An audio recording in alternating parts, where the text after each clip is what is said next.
Heavy breathing and choked sobs are heard while Rick looks at the ground in shock. It becomes obvious that Negan has already chosen and killed his victim. Negan sneers, kneeling beside Rick with a bloody Lucille in his hand. "I'll kill you," Rick mutters.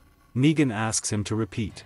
"Not today, not tomorrow, but I will kill you," Rick repeats. Negan scoffs at the threat, then mentions how important it is for a leader to have a right hand, introducing Simon. Negan asks what kind of weapon Rick had. Simon gives Rick's axe to Negan, who then drags Rick inside the van. He informs the rescuers that if Rick returns without Negan, they can kill the rest of Rick's group. The bloody remains of the victim of Negan are visible on the ground. Negan smashes Rick's axe into the dining table of the van and sits in the driver's seat, with his back to Rick. He challenges Rick to kill him with an axe. Rick grabs him and rushes forward, but Negan turns around at the last second and points a machine gun at Rick. Negan orders him to drop the axe. He starts the van and drives off. Negan drives through heavy fog and smoke, teasing Rick with splashes of blood that walkers leave on the windshield. "Does it remind you of anyone you know?" Negan laughs, mocking Rick. Negan stops the van and is immediately surrounded by walkers. "You're mine, the people there, they're mine, and it's all mine," he explains to Rick. Negan then throws Rick's axe onto the roof of the van, ordering Rick to get it. Rick is still in shock and does not immediately move from his place. "Take my axe," Negan demands, pointing Lucille at Rick's face. Rick gets up and Negan pushes him out the door. As Rick fights the walkers through the thick morning fog, he remembers his band. He climbs up to the top of the van and sees that Negan has parked the van against a smoking log wall that the rescuers had previously used to block their path. The survivor from the library, left hanging on the overpass, has now turned. Rick thinks about Michonne and Carl, and then begins to lament, reliving the horror that just happened.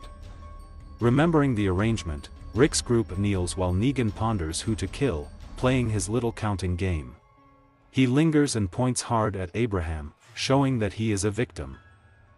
Abraham throws the last peace sign to a devastated Sasha before Negan brings down his head violently. "Suck my balls," Abraham says defiantly, getting to his feet, blood dripping down his face. Everyone in the group cries while Negan continuously beats Abraham. Negan pauses to mock Abraham's last words, and then proceeds to smash his head into a bloody mass. After finishing, Negan calls the group to look at his dirty girl, Lucille, who is now covered in Aubra's blood and brains. Noting Rosita's extreme horror and suffering, Negan asks if she and Abraham were together, but Rosita is silent. Negan demands that she look at Lucille and starts screaming when Rosita refuses. Enraged, Daryl jumps to his feet and punches Negan in the face before he can be grabbed by two rescuers. Dwight points a crossbow at Daryl's head and asks Negan if he can kill Daryl, but Negan says no.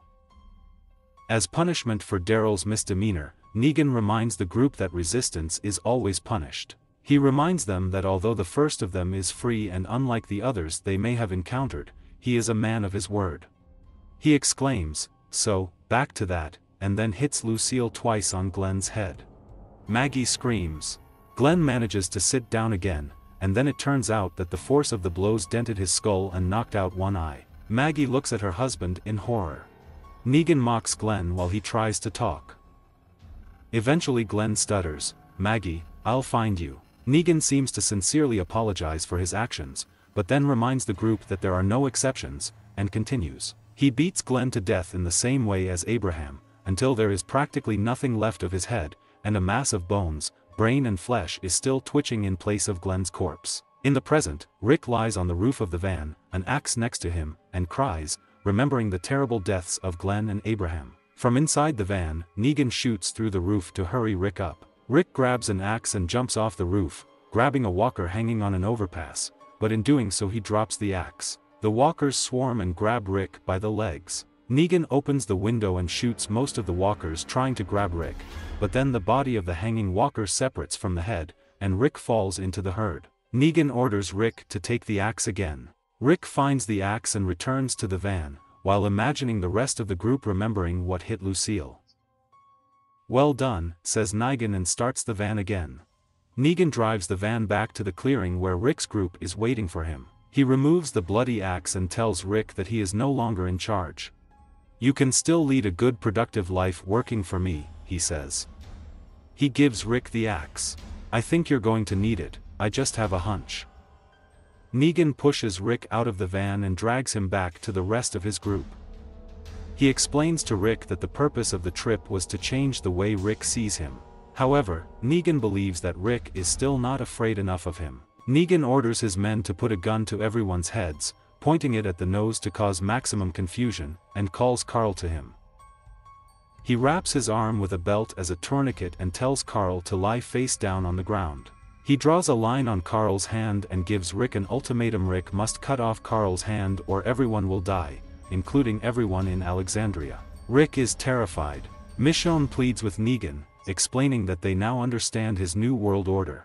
Negan agrees that the others can understand, but Rick still doesn't understand. Rick begs Negan to let him take Carl's place, but an impatient Negan starts counting down from 3. On the count of 2, Rick continues to beg and starts crying. "Dad, just do it," Carl whispers. Enraged, Rick brings the support, but Negan stops him at the very last second. "You answer to me, you provide for me, you belong to me," he demands, slapping Rick in the face. "I'm providing for you," Rick agrees, completely broken and nervous. Satisfied with Rick's broken expression, Negan gives up. Negan tells Dwight to put Daryl back in the van. He explains to Rick that Daryl is mine, and if he tries to do anything else, he will force Rick to disfigure Daryl. "Welcome to a new beginning, you pathetic sack of shit," exclaims Negan. He leaves the truck with Rick's group so they can transfer the goods they have to produce for him. He says he'll be back for their first offering in a week and leaves scoffing. Rick's group was numb with shock and grief when the rescuers left. One of the rescuers takes a photo of Glenn's body. In the end, Maggie struggles to her feet. Rick tells her they have to take her to Hilltop's doctor, but she insists that they all go back to Alexandria and get ready for the fight. Rick objects, saying that the Savior now has Daryl and an entire army, and they will all die if they follow him. The group insists on continuing to Hilltop, but Maggie demands that they not follow her. Sasha volunteers to go with Maggie. "I'm taking him with me," Maggie says, referring to Glenn. She crouches next to Glenn, sobbing, and then hugs Carl. Sasha gently tells Rosita that she is also going to take Abraham. Rosita nods, and the two women hold hands over Abraham's body. The group gathers around Maggie, begging her to let them help her. "He's our family too," Rick says of Glenn. Maggie gives up and lets them move the body. Sasha, Rosita and Eugene lift Abraham's body, while Carl, Rick, Michonne and Aaron carry Glenn. Rick remembers Negan saying that you all thought you'd grow old together. As these words echo in Rick's head, he imagines an idyllic scene. His group is having a peaceful dinner together in the fresh air in Alexandria. Glenn is sitting at the head of the table, holding his little son in his arms. Abraham is sitting next to him, and they exchange a meaningful, happy look. Rick is preparing to return to Alexandria. He picks up the axe when a walker approaches him, but he ignores him and gets into the van. Rick looks in the side view mirror as he drives away. He sees the walker fall to the ground and eat the remains of Glenn and Abraham's blood.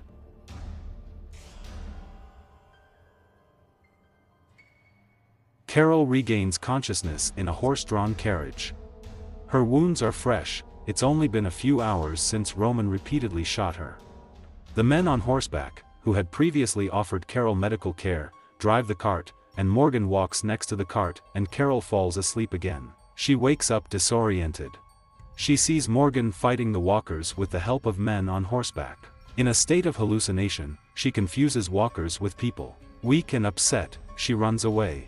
She stumbles into a cemetery and approaches the abandoned caretaker's house. The old woman beckons her through the window until Carol suddenly realizes that the old woman is actually a decrepit walker. Several people arrive on horseback, just in time to kill the walkers that infest Carol. Carol wakes up in bed and Morgan tells her that she has been sleeping for 2 days. Outside, Morgan pushes Carol in a wheelchair and tells her that they are not under the name Kingdom at all. Carol examines her surroundings. Children play in the streets, residents water the gardens. Morgan predicts that it will take her a week to recover from her wounds, after which they will be able to return to Alexandria. He tells her that the kingdom is ruled by a man who calls himself King Aiel, but does not specify the details. Morgan brings Carol to the theater hall, where his tiger Shiva is sitting on a throne, chained next to him. Dramatically introduces himself to Carol and welcomes her to the kingdom. Carol pretends to be in awe of the kingdom. And he discovers skepticism in Carol and tells about the numerous offerings of the kingdom, offering her a sanction. He offers her fruit, offering to take at least a pomegranate. Carol politely refuses and thanks Ezekiel. When they leave, Carol criticizes the kingdom, considering it an invention and a joke, and promises to leave as soon as she recovers. Morgan, Ezekiel and a small team leave the kingdom in 2 trucks. They drive several pigs into a room with a tied walker, where they begin to eat it. Morgan asks why they feed pigs to the walkers. Richard replies that he wants their bellies to be full of rot. A small herd of walkers begins to approach Ezekiel's group, and Richard instructs Benjamin, a teenager, to kill the nearest walker with a machete. Benjamin fights Hodak, and Ezekiel draws his sword and pierces his head. Richard tells Morgan to keep the pig hunt a secret from the people of the kingdom. Back in the kingdom, he praises Morgan's skill with a fighting stick and asks him to train Benjamin. Although Morgan is skeptical, he eventually agrees to train Benjamin, to the delight of IKEA.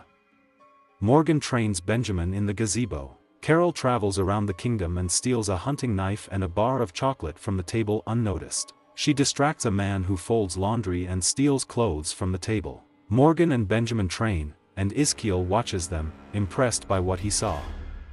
Morgan and Benjamin take a break from training. Benjamin asks Morgan to lend him a book of the art of the world, as he has read all the books in the kingdom and wants to read something new. Isel also comes up and asks them to join him. Richard tells Morgan to take a gun with him.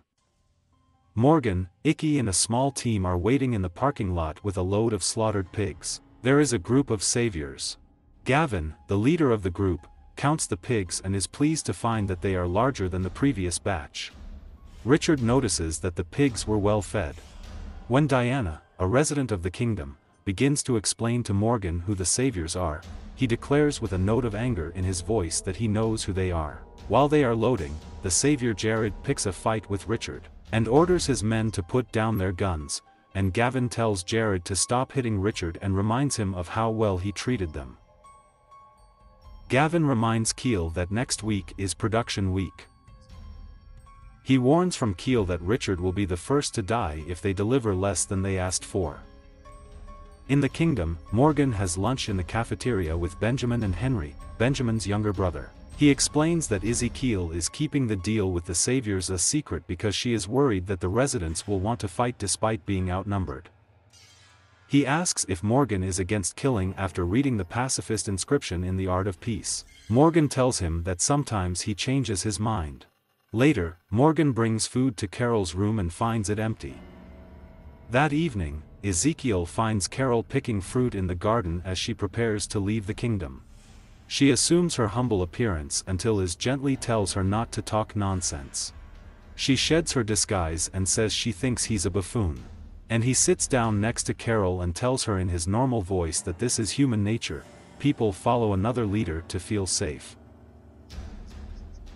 He adopted the image of a king and languages or in order to make people in the kingdom feel safe, using his experience as an amateur theater artist for this. He goes on to say that, despite the heroic stories, before the apocalypse he was a zookeeper, and Shiva was an exhibit. He saved her after she suffered a leg injury.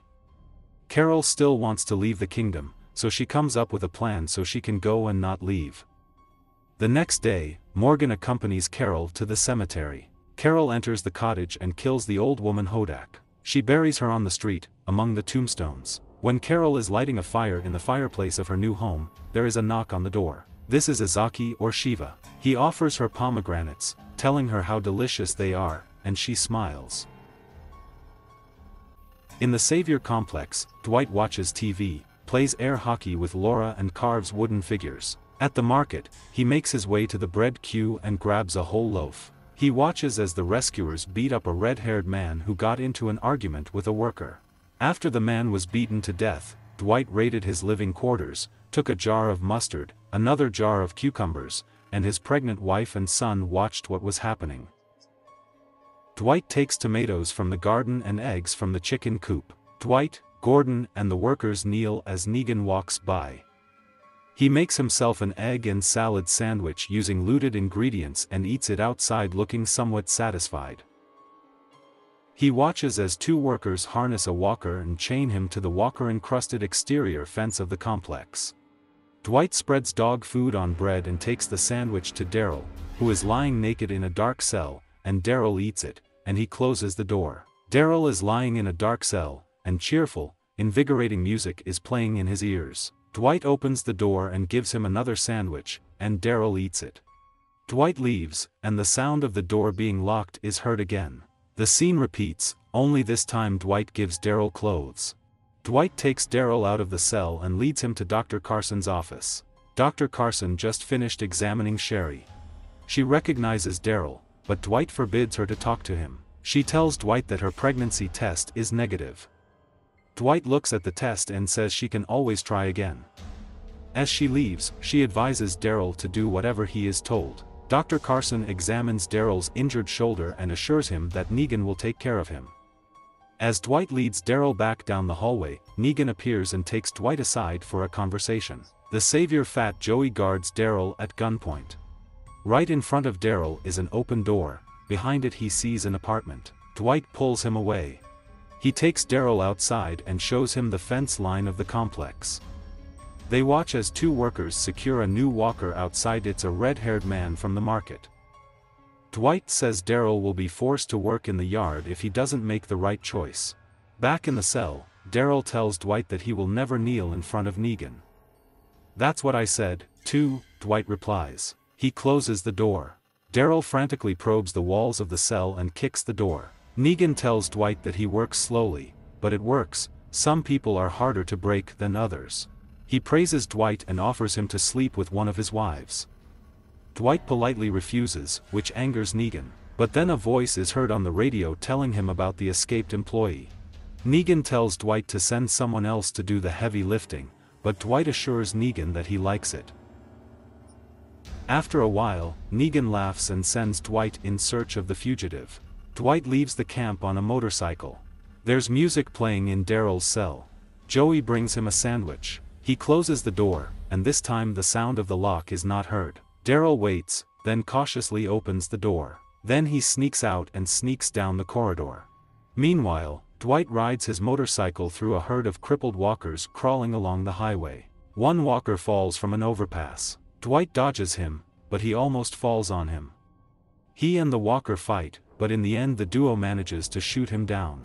Daryl walks quietly down the hall. Sherry stops him and urges him to return to the cell, otherwise he risks being captured and suffering the worst consequences. He ignores her and goes outside.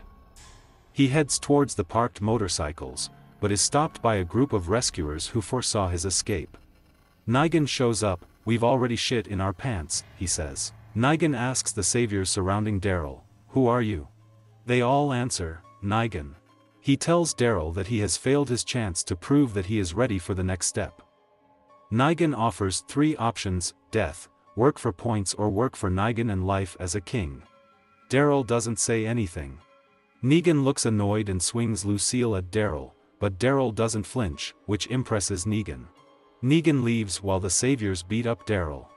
Back on the road, Dwight spots Gordon, an escaped worker, and beats him to the ground. Sherry walks into Daryl's cell and apologizes for stealing his motorcycle and crossbow in the woods. Dwight leads Gordon back to the Savior's complex. Gordon begs Dwight to shoot him and wonders why everyone is letting Negan, one man, intimidate them into submission. He eventually agrees to return to the camp after Dwight threatens to harm his loved ones. When Gordon starts walking, Dwight shoots him.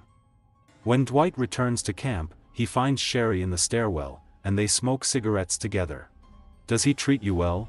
Dwight asks. "Yes," Sherry answers. "We did the right thing," he tells her. "It's much better than being dead." Dwight opens Daryl's cell door and gives him food. This time he doesn't eat it, throwing a sandwich at Dwight. Dwight sticks a creepy Polaroid photo on Daryl's wall and leaves. Dury throws the photo on the floor, then picks it up, looks at it and cries at the sight of Glenn's dead body. Dwight hears him sobbing from the hallway, smiles slightly and leaves. Dwight finds Daryl and takes him to the apartment where Negan is waiting for him. Negan explains to Daryl how Dwight became one of his best people. Dwight, Sherry, and her sister Tina worked for points. When Tina fell behind on balls due to expensive medications, he asked her to marry him. Dwight, Sherry, and Tina stole the drugs and ran away. They came back after Tina died. Dwight apologized and begged Negan not to kill Sherry. Sherry offered to marry Negan if he spared Dwight's life. He agreed after cauterizing Dwight's face with an iron. Dwight hasn't hesitated since. Negan tells Daryl that he can become one of his best people and live in this apartment. All you have to do is answer one simple question: who are you? Negan asks this question to Daryl, and at first Daryl is silent. He asks again. After a long silence, Daryl says his name. Negan simply orders Dwight to take Daryl back to his cell. Back in Daryl's cell, Dwight yells at him for putting his own life in danger. "I understand why you did it, why you accepted it," Daryl says. "You were thinking of someone else. That's why I can't." Outside, Dwight takes a sip from a beer bottle and watches as two workers attach a new walker to the fence. This is Gordon. Michonne and Rick are lying in bed, back to back. Michonne turns and looks at Rick, who, in her opinion, is asleep, and then quietly slides out of bed, gets dressed and takes out a hidden sniper rifle from the fireplace in the living room. Rick calmly watches her leave the house with her katana and rifle. Michonne sits on top of a rusty truck in the middle of a field and looks around the neighborhood. Back at the house in Alexandria, Rick picks Judith up from her crib. Rosita and Spencer drive up to the gate, getting ready to go in search of supplies. Spencer asks Eugene if he wants to help. Eugene replies that he is repairing a portable audio system for the Saviors. Negan is staying with a large group of more than 30 Saviors, among them Daryl, who looks wounded and pale. Negan knocks on the gate and demands to be let in. Spencer opens the gate for them, not recognizing Negan at first. Rick meets Negan at the gate and notes that he came earlier than planned. Negan enters Alexandria and hands Lucille over to Rick. Rick tries to talk to Daryl, whose face is swollen and covered with bruises, but Negan forbids Rick or any of the Alexandrians to talk to him, otherwise they will face the consequences. Rick tells Negan that they have already put aside half of the supplies, but Negan says he will decide which supplies to take. Arat, one of Negan's lieutenants, orders the rescuers to start searching the houses. Dwight confiscates Rosith and Spencer's guns. He orders them to return Daryl's motorcycle. Rosita and Spencer leave Alexandria. In the field, Michonne sits patiently on a rusty truck and waits. When a walker comes into view, she points a rifle at him and shoots, missing many times. Out of frustration, she kills a walker with her katana. In Alexandria, the Saviors take out furniture from residents' homes. Negan asks about Maggie's whereabouts. Gabriel asks if Negan wants to pay his respects. "She didn't survive?" Negan asks. Lick doesn't say anything, but shakes his head hesitantly. Gabriel leads Negan to the cemetery where Glenn, Abraham, and presumably Maggie are buried. Negan regrets Maggie's death, saying that he planned to ask her to become his wife in his complex. Rick quietly seethes with anger and tightens his grip on Lucille, but quickly relaxes. A moment later they hear a shot. In the infirmary, Carl holds David the Savior at gunpoint. He orders David to return some of the medicine he took. Rick begs Carl to put the gun down. Negan pokes fun at Carl's fearlessness, and Carl finally complies after Negan threatens to harm even more people. As a precaution, Negan announces that he will confiscate all weapons in Alexandria. Olivia leads a group of Saviors to the armory. Negan tells Rick that he will leave their food untouched so that they will be strong enough to collect money for him. Negan asks if anyone keeps weapons outside the armory.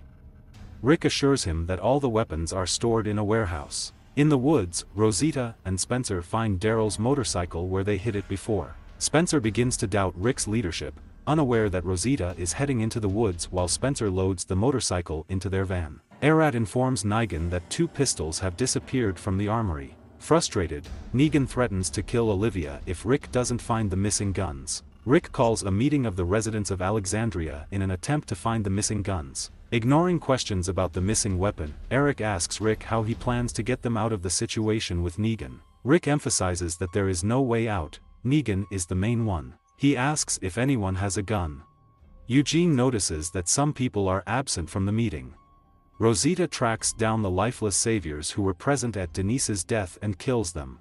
She takes the gun from Neil's corpse, but there are no bullets in it. Spencer tracks her down and chastises her. Rosita tells him that she is looking for guns, assuming that Negan will confiscate all guns in Alexandria. She says they shouldn't live like this. While Rick, Gabriel, and Aaron search for the missing gun at Spencer's house, Rick praises Gabriel for his trick with Negan at the cemetery. Gabriel optimistically declares that they will win in the end, despite the fact that Rick insists that there is no way out. Rick then finds the missing weapon hidden in a vent under the floor of Spencer's house. He also finds some stolen groceries and a bottle of alcohol. Outside, David teases and knits on the street, strokes her face and makes a scene. The face brings Negan the missing weapon. Rosita and Spencer return when Negan gathers his group at the gate, and the rescuers begin to leave in small groups. Rick sees Michonne lurking in a dilapidated house nearby and watching them. Rick asks Negan if he can give him a second. Negan refuses, and Rick rephrases the question, "Please, can you give me a second?" Negan lets Rick talk to Michonne. Rick tells Michonne that he knows about her secret rifle and that he knew she used it for training. He convinces her to give up the rifle, claiming that more people will die if the rescuers find an Alexandrian with a gun. Rick gives Negan Michonne's rifle, inventing for her a legend that she was on the hunt. Rick then asks if Daryl can stay in Alexandria since they followed the rules and gave Negan half of their supplies. Negan asks Daryl if he wants to stay, and Daryl obediently remains silent. Dwight takes the bike from Spencer, drives up to Daryl and says, "You can take it, just say the word." Daryl is silent, and Dwight leaves. Negan refuses to leave Alexandria until Rick thanks him. "Thanks," Rick concedes. A walker approaches and Negan turns to kill him. Rick squeezes Lucille tightly again, thinking about how to kill Negan, but decides not to. Negan returns Lucille on the way out, saying he can't forget her. Despite Rick's cooperation, Negan makes fun of him to his face. The Saviors leave with half of the Alexandrians' belongings and Daryl in tow. Rick closes the gate and privately reprimands Spencer for stocking up on supplies, saying that he is small, weak and that he is lucky. Spencer says they should have made a deal with Negan when they had the chance. He then blames Rick for Glenn and Abraham's deaths. Rick threatens to break Spencer's jaw and knock out his teeth if he says anything like that again. Rosita asks Spencer about the hidden guns and asks why he didn't mention them. Spencer explains that he hid the gun for a while because he didn't trust Rick and was worried that Rick would be in charge. He reflects that Rosita was right, they shouldn't live the way they live. When he leaves, Rosita climbs into the wheel of her car, pulling out the gun she took from Neil in the woods. At home, Rick spreads a blanket on the bedroom floor, mentioning that the rescuers took most of their mattresses. Michonne assures Rick that she no longer has a secret weapon. She reminds him that they survived because they always fought back, but Rick says there are too many saviors, it's the number. Michonne mentions the hilltop, but Rick says that even with the hilltop, they are still in the minority. He talks about his thoughts about the fact that Judith is not his biological daughter, and says that he learned to accept this in order to save her life. He tells Michonne that she has to learn to accept their situation with Negan, they all have to, otherwise nothing will work out. That's how we live now, he says. Michonne says she will try to accept it. She returns to the rusty truck in the grassy field. She sees clouds of smoke in the distance and goes in search. She discovers that all the mattresses from Alexandria are glued to the side of the road and are raging with anger. In Alexandria, Rosita picks up an empty cartridge case from the gun that Negan fired earlier that day and pays a visit to Eugene. "Make me a cartridge." Maggie's eyes open. She looks weak, but healthier than before. She is in Dr. Carson's medical thriller in Hilltop. He informs her that she has suffered a placental abruption from the uterus, but the baby is fine. Dr. Carson advises her to rest and stay in the hilltop for the entire duration of pregnancy. Maggie asks Sasha where Glenn and Abraham are buried. Maggie kneels at Glenn's grave. Sasha gives her Glenn's pocket watch. Maggie puts it on Glenn's grave as a monument. Sasha offers Maggie to stay at the hilltop. Jesus comes and puts flowers on the graves. Gregory stays and demands to tell why Maggie's people did not destroy all the saviors and whether they know about his deal with Rick. He tells Maggie and Sasha to burn Abraham's body and orders them to leave the hilltop by morning. Gregory tells Jesus that if they leave, he will have a plausible rebuttal. and the saviors will not think that they conspired to destroy their outpost. Back in Alexandria, Rick tries to convince Carl to join him and Aaron in arranging supplies for the saviors, but Carl refuses to comply. Rick tells Michonne that they are heading north to deliver supplies, and hands over a walkie-talkie as well. Something outside the window attracts Carl's attention. Carl also finds Nit climbing the perimeter wall. She tells him she's going to meet Maggie at the hilltop. Carl tells her she shouldn't go, but he won't stop her. Sasha makes beds on the couch in Jesus' trailer, where he and Maggie stayed the night. She asks Jesus to talk to Gregory and offers Maggie to make a living by picking up trash at the hilltop. Jesus gives her a necklace of Abraham's brake lights, and Nit rides her bike on an empty road where she meets a walker. A car appears out of nowhere and crashes into him and a nearby pole. And Nit finds Carl driving. Maggie and Sasha wake up in the middle of the night and see that fires are burning on the street. Music is coming from a parked car. The gates of the hilltop are open, 4 guards are tied up and hanging from the platform. The doors of the trailer window are locked. Sasha and Maggie climb out through the hatch. They see walkers flocking to them through the front gate, attracted by the music. Jesus helps Sasha kill walkers. Sasha tries to stop the music, but discovers that the car is blocked by metal bars. She sees a metal hand with an outstretched middle finger attached to the back of the car, a souvenir from the saviors who are behind the attack. Maggie shouts orders to Kala and Edward, organizing their defenses and rescuing the guards. She drives a large tractor into the yard, accidentally crushing several walkers, and continues to move towards the car, destroying it and stopping the music. The next day, both Nit and Carl are walking along the road. Carl tells her that he watched Negan kill Glenn and Abraham because he needed those memories. He knew it would encourage him to kill Negan. Gregory thanks Maggie and Sasha for saving Hilltop, but still refuses to let them stay. He slyly offers Sasha to negotiate with him one-on-one. Go to hell, Maggie says. They are interrupted by the noise of approaching cars in the courtyard. Gregory tells Jesus to hide Sasha and Maggie in the closet. Simon leads a group of 20 saviors to the hilltop. Carl finds roller skates in a backpack on the side of the road. They hold hands with their sons and smile as they ride along the road. Saviors enter the house of ringtones. In the office, Simon tells Gregory that they have released walkers to the hilltop to remind its residents that walkers are still a threat and the rescuers are doing a great service by killing them. He informs Gregory that the saviors at the outpost have been killed. Gregory pretends that this is news to him. Simon says he will be the new Negan for Gregory. Simon asks if Gregory has anything to tell him. Actually, there is, says Gregory. He leads Simon to a closet in the foyer and opens it, intending to hand Maggie and Sasha over. Instead, he finds boxes of Scotch whiskey. Although he personally despises him, Simon says that Negan will be pleased, and orders the savior standing next to him to put alcohol in Negan's truck. On the way, Simon orders Gregory to kneel, which he does without much resistance. The saviors are leaving. Carl and Enid get to the hilltop and sees the rescuers loading their trucks. Enid realizes that Carl left Alexandria not to accompany her, but to track down Negan and kill him. She asks Carl not to go, but he stands by his opinion. They kiss. Jesus frees Maggie and Sasha from the closet in Gregory's bedroom. Gregory reproaches Jesus for hiding them there, and not in the closet in the foyer. Jesus confronts Gregory and forces him to let Maggie and Sasha stay. Jesus threatens to reveal Gregory's deal with Alexandria, depriving him of a plausible rebuttal. When Gregory says that saviors can be reasonable, Maggie, angered that he says so about the people who killed her husband, hits Gregory in the face.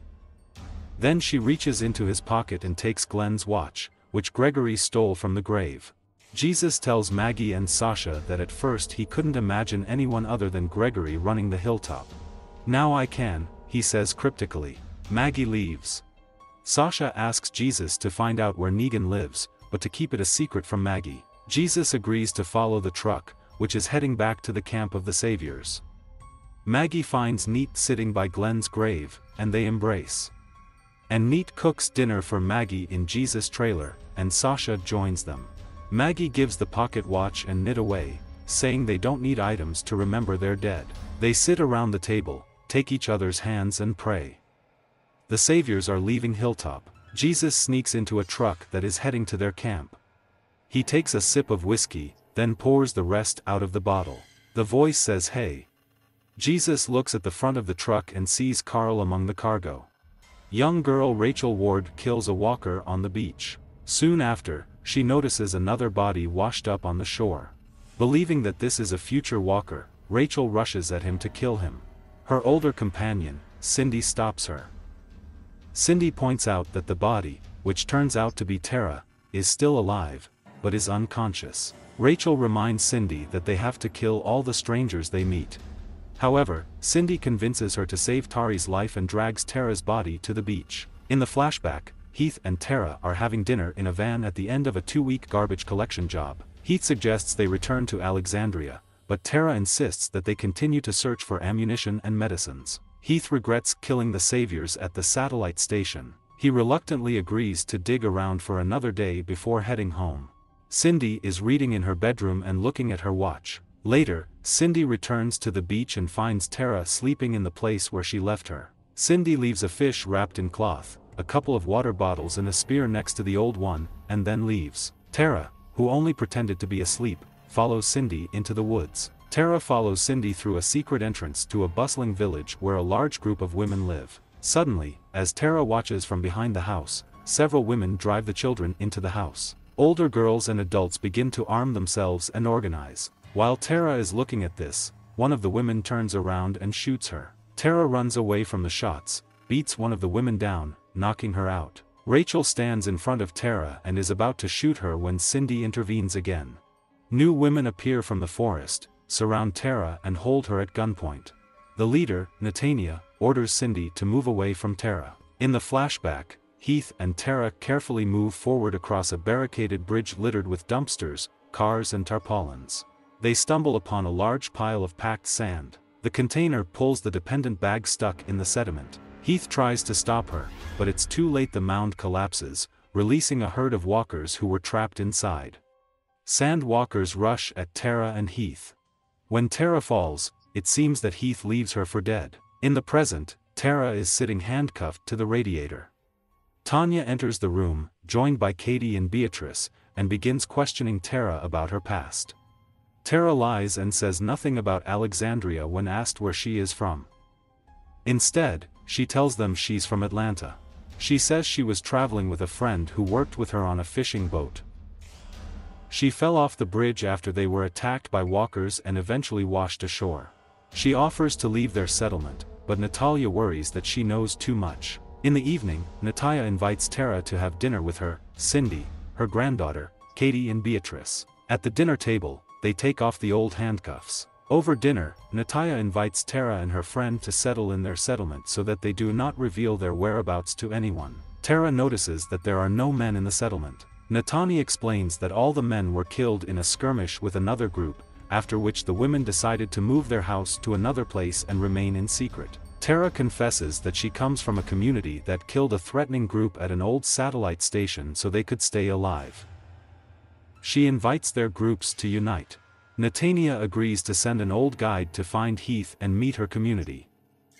The next day, Tara leaves the settlement with Katia and Beatrice. As she passes a group of women and children at outdoor tables, Rachel spits at Tara's feet, to which Tara waves her away. In the forest, Tara guesses the real plan. Katie and Beatrice are going to kill her. When a walker appears, Tara volunteers to kill him and takes the opportunity to escape. Beatrice catches up with Tara. After a struggle, Beatrice takes Tara at gunpoint. Tara begs to be returned to her friends, but Beatrice tells her it's too late and assures Tara that her people are dead. She explains to Tara that the inside knows about the saviors. The saviors at the satellite station were only a small part of their forces, and the satellite station was just one of the many outposts of the saviors. You won't be able to stop them, Beatrice warns, explaining that her group also tried to fight the saviors. When the saviors won, they lined up all the men and boys over the age of 10 and shot them. Beatrice explains that instead of working for Negan, they disappeared and hid. She tells Tara, "We can't let you bring them back to us," but before she can pull the trigger, Cindy knocks Beatrice to the ground. "Run!" Cindy shouts to Tara. Cindy catches up with Tara and makes her swear to keep the secret of her settlement, to which Tara agrees. Cindy gives Tara a backpack with food and water and offers to take her to the bridge where she last saw Heath.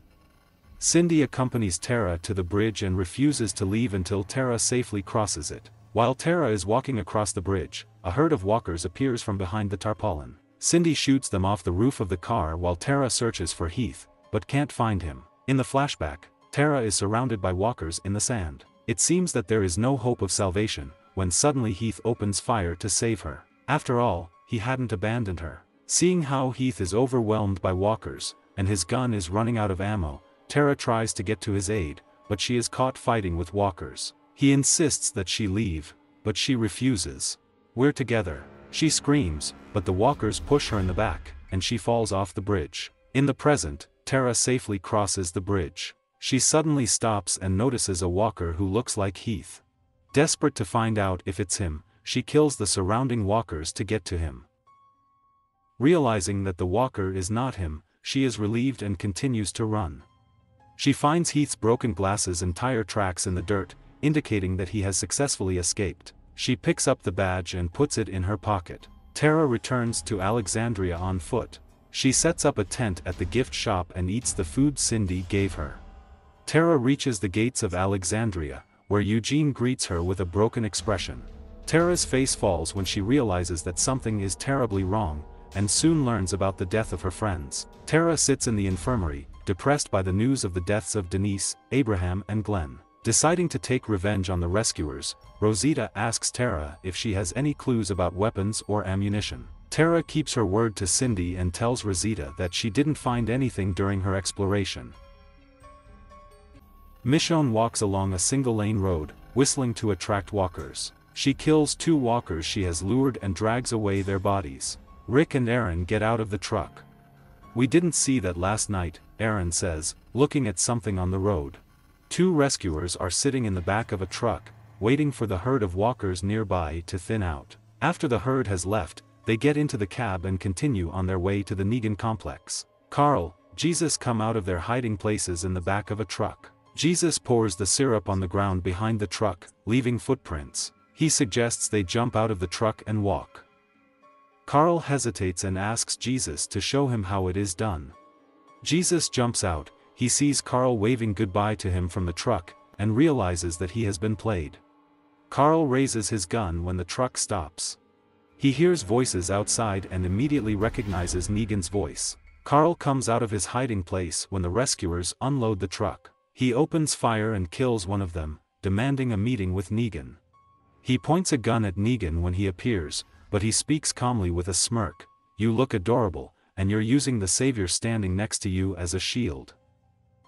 Carl shoots the other Savior as he tries to approach, but Dwight manages to grab him before he can do any more damage. Daryl watches helplessly from the other side of the fence, plastered with walkers. Negan tells Dwight to back off and invites Carl to explore the compound, marveling at his lack of fear. Carl refuses, but submits after Negan threatens to chop off Daryl's hand. From the podium, Negan addresses the crowd kneeling on the factory floor. He announces that the rescuers have received a large cargo of goods, and everyone will receive fresh vegetables for dinner, regardless of the number of points. Everyone applauds. He whispers to Carl, "See, this is respect." In Alexandria, Eugene goes with Rosita to get supplies, but finds out that she is not going to collect garbage for Negan. Spencer warns Rosita that they have to get food for the Saviors as part of their new tax. Rosita ignores him and leaves with Eugene. Negan brings Carl to a beautifully furnished room and introduces him to his harem. Negan takes Sherry aside. She reluctantly admits that Mark, the Savior, shirked his work duties to be with Amber, one of Negan's wives. Sherry asks Negan to be gentle with Amber. Negan chastises Amber for cheating on him. She cries and assures Negan that she loves him. Negan brags to Shara that he was softer with Amber, and then kisses her. Dwight stays with Daryl in tow and witnesses the kiss. Daryl is carrying a platter of snacks for Negan. Rick and Aaron approach the gate with the inscription "Keep going, only trouble awaits you here." Feeling that they have only one day left to search for supplies, they jump over the gate. Spencer and Gabriel are driving along an empty road. Spencer complains that Rick is a bad leader. Gabriel claims that meeting Rick made him a better person. Spencer admits that he hopes Rick doesn't come back from his trip to get supplies. Gabriel angrily forces him to stop the car, confirms his faith in Rico, calls Spencer a huge shit and leaves back to Alexandria. Spencer gets out of the car, hears walkers nearby and runs into the woods. He finds a walker stuck in a hunter's stance.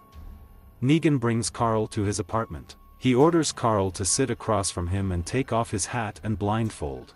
Carl doesn't want to, but Negan reminds him that he killed 2 saviors and has to repay him. When Carl removes the blindfold, Negan remarks with gusto, "It's disgusting," seeing the scar on Carl's eye socket. He continues to mock Carl's injury until Carl starts crying from humiliation. On rare occasions, Negan apologizes for hurting his feelings and tells him that he forgot he was a child. Fat Joseph comes into Negan's apartment to give him Lucille, which Negan left at the truck.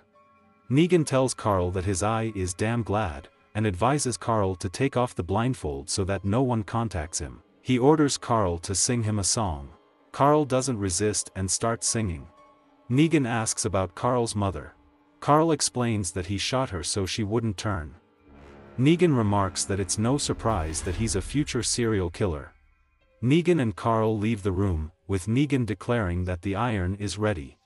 Negan leads Carl into a room where the rescuers gather around a furnace on the factory floor, where Mark is tied to a chair. Negan repeats the importance of the rules, and then, as punishment for violating them, brands Mark's face with a red-hot iron. Mark screams in agony and loses consciousness. Negan ridicules Mark for wetting himself and losing consciousness, and then declares to the rescuers that he is forgiven. He orders Dr. Carson to take care of Mark and takes Carl away. Spencer pulls a rope stand on a tree. In the end, he lowers the hunting bow, then the stand itself, and then the hunter. After the walker falls to the ground, Spencer searches his pockets and finds a handwritten note in Latin. Rosita takes Eugene to the factory he previously recommended for the production of bullets. She orders him to make a bullet for her using a shell casing she found in Alexandria. Eugene hesitates and says that 1 bullet will not help against the saviors, they have numbers.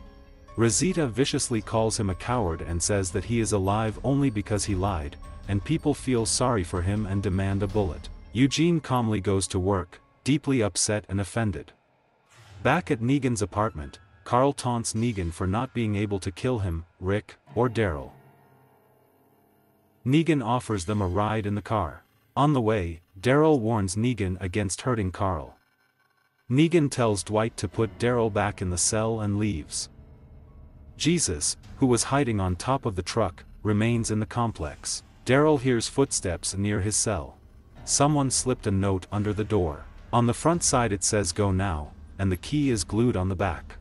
A lonely savior is driving along the road. She is forced to stop when she drives up to a barricade of walking corpses. While the savior is sorting out, Michonne sneaks up to her with a katana at the ready. "Take me to the book," but Michonne orders. The savior obeys, trapped by Michonne. Negan and Carl are knocking on Rick's door in Alexandria. Olivia responds and nervously tells Negan that Rick has gone in search of food and may not return that day. When Olivia claims that the group is practically starving, Negan makes fun of her weight, which brings her to tears. Stunned by his lack of a sense of humor, he apologizes for his rudeness and rudely offers to sleep with Olivia while they wait for Rick. Olivia slaps him in the face, and to his surprise, he laughs. Negan then inspects Rick's house. He enjoys the feel of the carpet on his bare feet and various amenities. Carl tries to keep him away from Judith's bedroom, but Negan opens the door and discovers her nursery. He is delighted with Judith and gently takes her out of the crib. Rick and Aaron encounter another warning sign. This time, the author threatens to shoot anyone who comes for his food, supplies, or ammunition. They pass by the sign and reach a pond filled with walkers. They see a dilapidated houseboat floating in the center of the pond. As they approach Alexandria, Rosita thanks Eugene for making the bullet and apologizes for his words, but Eugene rejects the apology, still furious. Spencer drives up in a car and shows supplies and weapons. He explains that the note, written in Latin, had a list of hiding places. He whistles towards the gate. The savior opens them. Rosita realizes that Negan is in Alexandria. Negan and Carl are sitting on the porch of Rick's house. Negan cradles Judith on his lap, pondering how to kill Rick and Carl and maybe even settle in the suburbs. Negan smiles and kisses Judith on the nose. Early in the morning, Maggie sits alone at Glenn's grave. Together with Eduardo, she takes up a post at the main gate of the Hilton. In Alexandria, Negan enjoys shaving in Rick's bathroom. He starts teaching Carl shaving techniques. At the Savior's complex, someone hands Daryl a key under the door, which allows him to escape from the cell. Negan cooks pasta in Rick's kitchen. On the porch, Tara hands Olivia a can of powdered lemonade and offers her a seat inside. Olivia refuses, saying she promised to look after Judith. She pulls herself together and enters the house. Negan sits at the head of the table and tells Carl to set a service for Rick, and Olivia pours lemonade for Negan. At a pond filled with walkers, Rick and Aaron find a canoe riddled with bullets. They decide to take a canoe to a boat standing in the middle of the pond. Negan, Carl and Olivia eat in silence. Negan says he's tired of waiting for Rick. The Savior rummages through the things collected by Spencer and praises him for his hard work. A Savior named Laura approaches Spencer and offers to show him their camp if he plays his cards right. She notices Eugene watching them and calls out to him. Carol is reading in her cottage. She hears a noise outside and sees Morgan leaving a bag of groceries on the porch. She invites Morgan inside and tells him that Ezekiel also brought her groceries. Richard comes in to talk to them. Rick and Aaron row to the sinking boat. They are surrounded by walkers. When they reach the canoe, one of the walkers pulls Aaron under the water. Aaron escapes and swims to the boat. Rick canoes up to the boat and docks to it. Daryl makes his way through the corridors of the Savior's camp. He hears the Saviors approaching and runs into Dwight's apartment. Inside, he eats a jar of peanut butter with his fingers, changes into Dwight's clothes and listens to the rescuers' conversations in the hallway. He notices Dwight's carvings on the table. Rick and Aaron are rummaging through the supplies on the boat. Aaron finds a note with a picture of the middle finger. Congratulations on the victory, but you still lost. Daryl hears the rescuers leaving the corridor. Taking advantage of the moment, he breaks Dwight's carved statuettes, escaping from the apartment. Rick and Aaron deliver the boat with the house to the shore and load the truck with supplies. Rick mentions that Michonne is thinking about their deal with the Saviors, that this is not life. Aaron says he knows they're doing this to stay alive. They finish loading the truck and get ready to leave. Someone in worn-out shoes is watching them from the other side of the pond. Michonne holds the Savior she kidnapped at gunpoint and forces her to drive towards the camp of Negan. She asks Isabel why she was alone in the woods, but she doesn't answer. In the trailer, Sasha tells Maggie that the resident's daughter thinks Maggie should run for president of Hilltop. Maggie asks about Jesus. She wants him to pick up school supplies for the kids. Sasha reports that he left for supplies that morning. Maggie goes to get the milk. Enid accuses Sasha of lying to Maggie about Jesus and guesses that she is planning to kill Negan. Sasha urges Enid to keep her mission a secret from Maggie, because Sasha knows that Maggie would like to help. Richard tells Carol and Morgan about his fears. He doesn't think the kingdom can coexist with the Saviors. He believes that they will inevitably destroy the kingdom. Richard asks Carol and Morgan to help him convince Ezekiel to strike first. At the church, Gabriel urges Rosita to refrain from attacking Negan alone. He advises her to wait for the right moment to deal with him together. Rosita admits that, in her opinion, it would be better for everyone if Negan killed her. Gabriel insists that she is wrong and that she is part of their family. Back at the Savior's camp, Daryl runs down the hallway and grabs the phone. Carol refuses to help Richard and insists that they leave her alone. Morgan hesitates to break the peace with the Saviors. Richard leaves dejectedly. Carol tells Morgan to leave and forbids him to tell anyone where she is. At home, Spencer changes into nice clothes and rehearses in front of the mirror before meeting with Negan. He takes a bottle of alcohol and goes outside. Richard walks into a trailer hidden in the woods. He throws an empty milk bottle and cries. Spencer walks into Rosita's house and tells her that he plans to get closer to Negan in order to strike at him in the future. Rosita agrees to join him for dinner afterwards. Daryl gets out of the building and runs into Fat Joey. Fat Joey gives up and begs for his life, but Daryl beats him to death with a pipe. Jesus finds Daryl in the midst of punching Joey's head. Daryl grabs Joey's gun and jumps on the motorcycle, and they leave the sanctuary. Spencer goes to Rick's house. Erat refuses to let him see Negan until Negan tells her not to be an asshole. Spencer introduces himself to Negan. Isabel stops the car and the women see hundreds of rescuers gathering in the distance. Isabel tells Michonne that attacking Negan would be pointless. "We're all Negan," she says, and then tells Michonne to shoot her and get rid of the car. Michonne does that. Rick and Aaron arrive at the gates of Alexandria and are surprised to be greeted by saviors who inspect the goods brought by Rick and Aaron. Negan drinks with Spencer on the porch and dreams of a pool table. Spencer tells him where to find him. Negan smiles and calls Spencer his new best friend. The rescuers unload Rick and Aaron's truck and find a note: "Congratulations on your victory, but you still lost." Angered by such disrespect, one of the saviors beats Aaron, believing that the note was intended for them.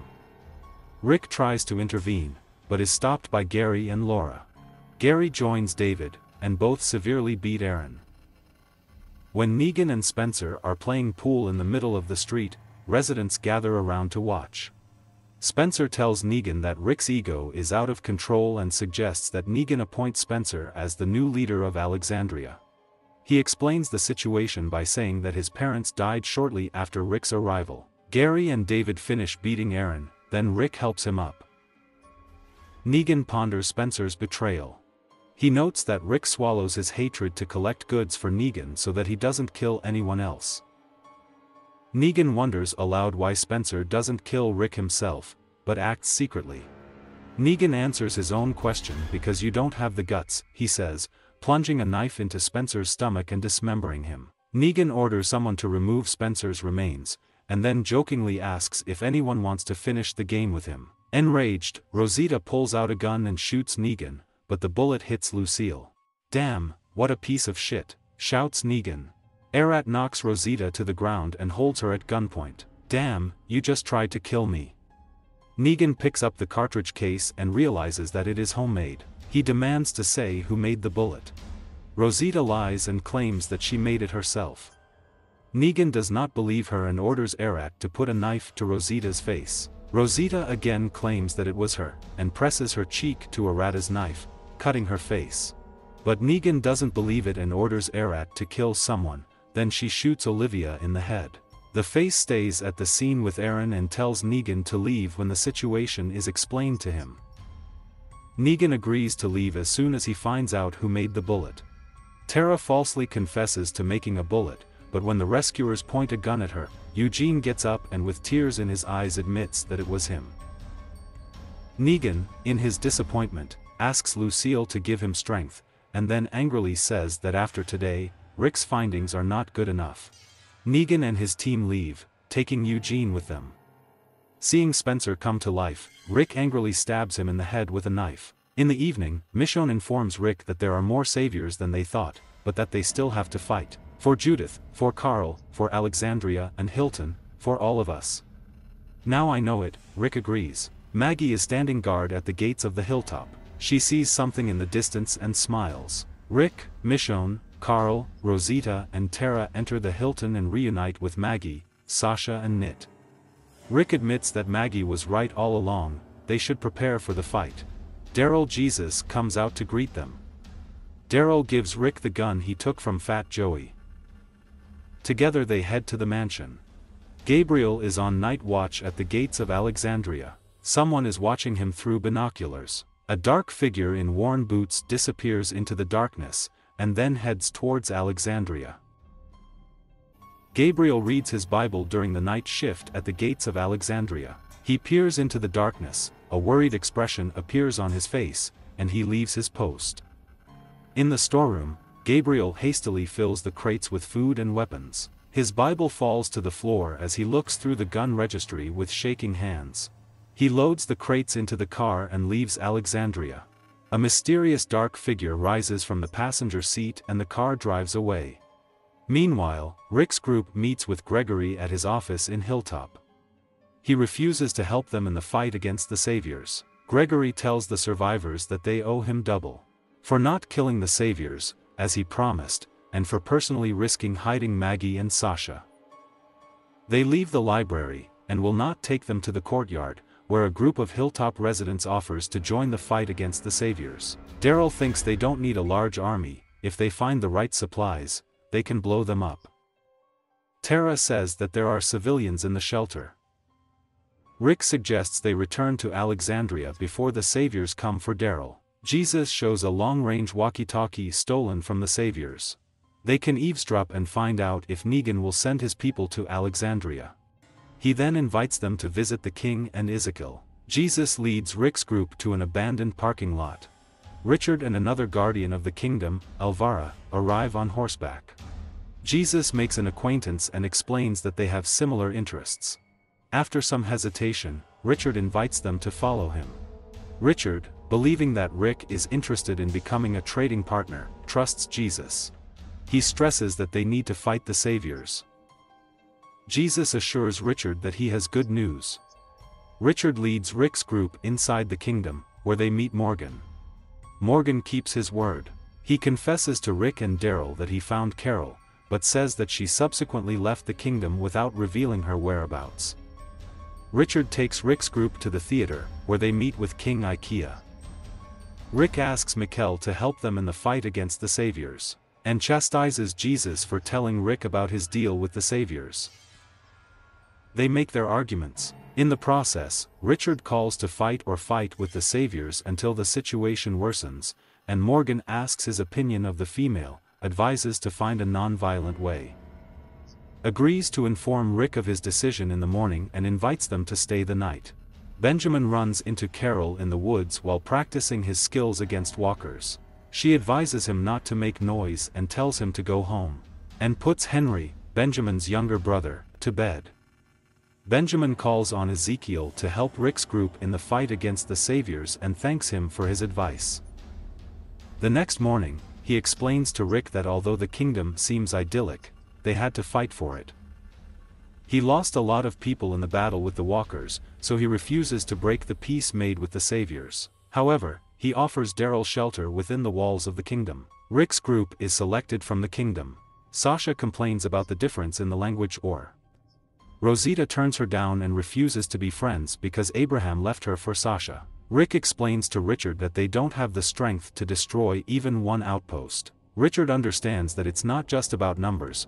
They make the saviors stronger every day by supplying them with food, weapons and supplies. Rick persuades Daryl to stay behind for his own safety and to possibly convince Ezekiel. On the way back to Alexandria, they encounter a blockade of cars on the highway, arranged by the saviors. They start moving cars off the road. Michonne looks through binoculars and notices something on the highway. Rick's group finds a tripwire installed across the road. A steel cable stretched between two cars on opposite sides of the road, explosives neatly strung on the cable. Carl remembers how the rescuers talked about the tripwire traps for a large herd of walkers. Rosita is leading the effort to dismantle the explosives so they can take the dynamite and RPG with them. Rick's group hears Negan's voice on the radio, who utters tender words to Fat Joey. Negan discovers that Daryl has escaped and sends a search party to Alexandria. While they are hastily dismantling the tripwire, a large herd is approaching along the road. Rick explains that they want the herd to stay on the highway because they might need it. While Rosita, Tara and Carl are working to block the road again, the herd surrounds them. Rick tells Jesus and Sasha to return to the hilltop, then Rick and Michonne fasten a steel cable to the two cars for the launcher. They ride on opposite sides of the herd, cutting off walkers with a rope. They get to the SUV and join Rosita, Carl and Tara.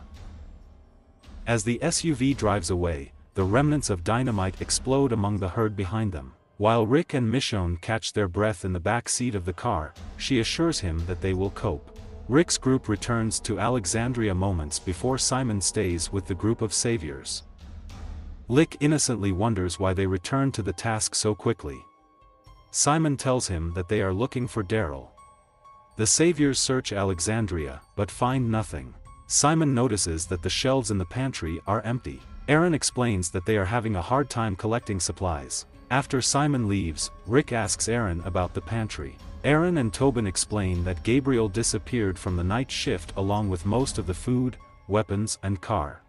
Rosita accuses Gabriel of stealing their stuff, but Rick defends Gabriel, saying he wouldn't do that. Rick finds Gabriel's Bible on the pantry floor. Then he flips through the notebook for notes and finds a hastily scribbled note from Gabriel, which says, "Boat, keep in mind the boat where Rick and Aaron found supplies." Aaron packs a bag to return to the boat with Rick. Eric begs him not to go, he knows that they are going against the Saviors. Aaron tells him that he has to do it. Rick's group is staying at the lake. They follow the tracks to the overgrown city parking lot. A large group quickly surrounds them and holds them at gunpoint, but Rick smiles. And Ezekiel and his knights meet with the Saviors in an abandoned parking lot. Gavin, the main Savior, sees their offerings and says it looks light. And Ezekiel assures him that they have fulfilled their obligations. Gavin counts the watermelons and admits that Ezekiel is right. Jared, the Savior Richard fought during the previous delivery, comes unbearably close to Richard and demands that he hand over the weapon. Richard and Jared pull out their guns. Gavin orders his men to retreat. By order from Keel, Richard gives up his weapon. Jared takes the gun and swings at him, but is blocked by Morgan's fighting stick. When Jared grabs Morgan's stick and attacks him in turn, Benjamin knocks the Savior down and orders them to stop fighting. When the Saviors leave, Jared keeps Morgan's fighting stick back in the kingdom, and warns Benjamin against wanting to fight too much. In the yard, Daryl takes Morgan aside and reprimands him for putting up with the Saviors. He claims that Carol would have wanted to kill the Saviors if she had known about the deaths of Glenn and Abraham. Morgan agrees and adds that's why she left, but doesn't reveal Carol's whereabouts. At the archery range, Richard trains to shoot. He gives Daryl a crossbow and asks him for a hint, explaining that they have one goal: to kill the Saviors. Richard leads Daryl to his trailer hidden in the woods. He explains that first they have to kill the Saviors, but for that they need to do something to move the Ezekiel ore. He stocks up on weapons and prepares a Molotov cocktail. Richard and Daryl are hiding behind a cargo trailer on the highway. Richard talks about his plan to incite a war with the Saviors. He intends to set up an ambush on the road. Rescuers who discover a violent scene will follow the trail to the cache of weapons that he arranged in the cottage of a lonely woman. He expects that the Saviors will kill the woman whom Ezekiel is courting, and thereby push the king to war. When pressed, Richard reluctantly admits that this is a woman, Carol. At the sound of approaching engines, Daryl knocks Richard to the ground to prevent him from carrying out his plan. The Saviors are passing by. Daryl refuses to help Richard at Carol's expense and vows to kill him if she gets hurt in any way. Richard says he would gladly give his life for the kingdom. In a huge dump, its inhabitants, scavengers, surround Rick's group. Rick talks to a woman, Jedi's, who is clearly the leader, and asks to see Gabriel, knowing that they kidnapped him from Alexandria. Gabriel is being taken out. The face tells the woman that if the survivors are killed, the Saviors will lose their tribute and come looking for what belongs to them. He asks her to help in the fight against the Saviors, but she refuses. A fight breaks out between the two groups. Gabriel has Tamil the scavenger at gunpoint. Gabriel explains that scavengers can take food and weapons from the Savior if they help defeat them. Jedi's takes Rick for a walk. Michonne asks a scavenger standing nearby where Rick is being taken. The woman points to the top of the garbage heap. Jedi's tells Rick that he has to prove his worth and then pushes him down the trash heap. Rick falls into a pit and is attacked by a walker covered in studded armor. He fights the walker, piercing his arm and leg, and his armor. He dumps a pile of garbage on the walker, and then pierces him with a shard of glass, decapitating him. Jedi's throws him a rope. Rick climbs the rope to the top of the pile and returns to Jedi's. She agrees to help fight the Saviors in exchange for goods. After some haggling, they agree on terms. The scavengers will receive weapons, a third of the Savior supplies, and half of the goods they stole from the Alexandria storeroom. Rick returns to his group, and the crowd of scavengers surrounding them retreats. Carol is reading a book in her cottage. She answers the knock on the door. It's Daryl. She hugs him. Daryl claims he discovered it by accident. Scavengers load stolen Alexandria supplies into Rick's car.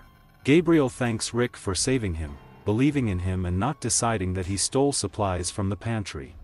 He then asks Rick why he was smiling, why he was so confident when his group was surrounded at gunpoint. Rick tells him that enemies can become friends. Rosita vehemently objects to returning to Alexandria. She thinks they should be looking for weapons to fulfill their deal with the scavengers. Tara points out that Rick and Aaron need medical attention in Alexandria. Michonne asks Rick if he has any idea where they are going to look for weapons. Rick turns to Tara for help, deciding that she went the furthest in the group. She agrees to help, but doesn't mention Oceanside. Before they leave the dump, Rick finds a cat figurine and gives it to Michonne to replace the one she lost. In her cabin, Carol tells Daryl that she left Alexandria because she didn't want to lose anyone. She doesn't want to kill anymore, and she would if the saviors killed everyone she loved. She asks if anyone was hurt in Alexandria. Anticipating that Carol will take revenge if she finds out about the death of Glenn Abraham, Daryl lies and tells her that everyone survived. After a quiet dinner, Daryl hugs Carol and leaves the cottage. Back in the kingdom, Daryl is sitting by Shiva's cage. He tells Morgan that he knows about Carol. He asks Morgan to convince or join the fight against the saviors. Morgan refuses, then Daryl declares that he is returning to Hilltop. The next morning, Morgan watches Daryl leave the kingdom. He looks around and sees Richard standing on the balcony watching Daryl leave. In the shelter group, a group of rescuers discovers the body of Fat Joey in the motorcycle parking lot where Daryl killed him. Dwight makes his way to the crowd and immediately notices the missing motorcycle. In a panic, he runs through the corridors of the shelter until he gets into Daryl's empty cell. Dwight takes a walkie-talkie from his apartment and notices Daryl's prison clothes on the floor. He finds a note that Daryl received from his liberator and studies it. Negan returns to the camp with a new inmate, Eugene, who shakes with horror when Laura, the female savior, leads him deeper into the shelter. She stops their procession at the doorway while Eugene begs her for mercy. When she opens the door, Eugene is surprised to see that she has brought him to a separate apartment intended for him. While he is looking around his new apartment, Laura finds out that Daryl has escaped. She asks Eugene if he has any clues about his whereabouts. Eugene replies that he doesn't and sincerely assures her that he will tell her if he finds out. Eugene continues to inspect his new possessions. He is glad that the refrigerator is filled with food and learns that Laura can bring him food of his choice. Dwight is sitting in his room, studying the handwriting on a piece of paper. The rescuers burst into the room and begin to beat him brutally, while Negan watches them from the doorway. Dwight sits in Daryl's dark cell, terrified. Negan informs him that Sherry has escaped and asks if she helped Daryl escape. Dwight defends Sherry. Negan continues to speculate and asks if Dwight has changed his lane and if he himself has helped Daryl. He then orders Dwight to find Sherry and bring her back. In the infirmary, Dr. Carson stitches up Dwight's wounds and notices that Sherry was soft and probably helped Daryl escape. In the flashback, Dwight looks at a photo of himself and Sherry in happier times. Back in the present, Dwight picks up his backpack from the apartment. He takes out a box of cigarettes from a hiding place. Inside the box is a cigarette stained with lipstick whiter. Dwight leaves the complex on a motorcycle. Laura shows Eugene the factory floor and explains the Savior's points system from which he is exempt. He can take whatever he wants. She takes a jar of pickles and gives it to Eugene. Outside, at the shelter fence, Negan orders Simon to go with a search party to Alexandria in search of Daryl. Eugene is brought to him and frighteningly introduced. When asked what his name is, Eugene answers Eugene. Then Negan asks the Saviors to tell him their names, and they answer in unison, Negan. Negan scares Eugene by showing him the damage done to Lucille by his homemade bullet. Negan asks Eugene about his credentials, if he is a smartass. Frightened, Eugene again resorts to the old lie that he told Abraham, and declares that he has several doctorates and participated in the Human Genome Project. Negan asks Eugene for advice on how to prevent the deterioration of his walkers on the fence line. Eugene amazes Negan with his proposal to cover them with a shell of liquefied metal, which will make the walkers indestructible after cooling. As a reward for his ingenuity, Negan offers to send several of his wives to Eugene's apartment. He also gives him the nickname Dr. Smartass. Eugene is playing video games while Negan's 3 wives are watching him. Tanya and Frankie are sitting next to him, and Amber is sitting apart from the group and drinking. During the conversation, Tanya jokingly asks if Eugene knows how to make a bomb. Eugene lists the ingredients he will need to make a bomb. Eugene goes outside with Amber, Tanya and Frankie. He mixes the ingredients and sets fire to a balloon filled with hydrogen. Wives cheerfully clap. Dwight rides a motorcycle through a dead suburb. He parks in front of an abandoned house and goes inside. He's looking for Sherry at their old house, where they agreed to meet if they ever break up. He looks at a picture of himself and Sherry in happier times. He finds a farewell note from Sherry, as well as her wedding ring. She confesses that she freed Daryl, and apologizes for forcing Dwight into the world of Negan. Dwight is shaking with emotion. He puts the rings in a cigarette box. He puts pretzels and beer next to the candle, the thing mentioned in Sherry's letter. Tanya and Frankie come to Eugene for help. They explain that Amber wants to commit suicide, and ask if he can prepare pills for her. Eugene reluctantly agrees. Eugene uses his position to take a cue at the market and orders cold capsules. He also takes an unusual-looking stuffed toy that he seems to like and which he calls a Grimblick. He returns to his apartment and prepares pills. Dr. Carson is treating Dwight's wounds. Dwight tells him that he found Sherry in trouble with walkers and killed her. Laura accompanies Eugene to the factory, where a crowd has gathered around the furnace. Negan enters and directs Lucille straight at Eugene. "You should pay attention to that," he says. Negan turns and hits Lucille on Dr. Carson's shoulder. Negan accuses Dr. Carson of helping Daryl escape in order to impress Shear. He shows Dr. Carson a note from Sherry, which Dwight cut out of her farewell letter and put in Dr. Carson's desk. "Goodbye, sweetheart," says the note. Dr. Carson accuses him of lying before, but he quickly gives up and makes a false confession when Negan threatens him with a red-hot iron. Negan stares at Eugene before grabbing Dr. Carson and throwing him face-first into the oven. Negan hugs Dwight, saying, "It's good that we have a backup Dr. Carson." Frankie and Tanya visit Eugene at his apartment. He correctly guesses that the pills are for Negan, not for Amber, and refuses to give them away. Tanya calls him a coward, and they leave. Negan visits Eugene. He tells Eugene that his invitation wasn't easy and explains that he doesn't need to be afraid anymore.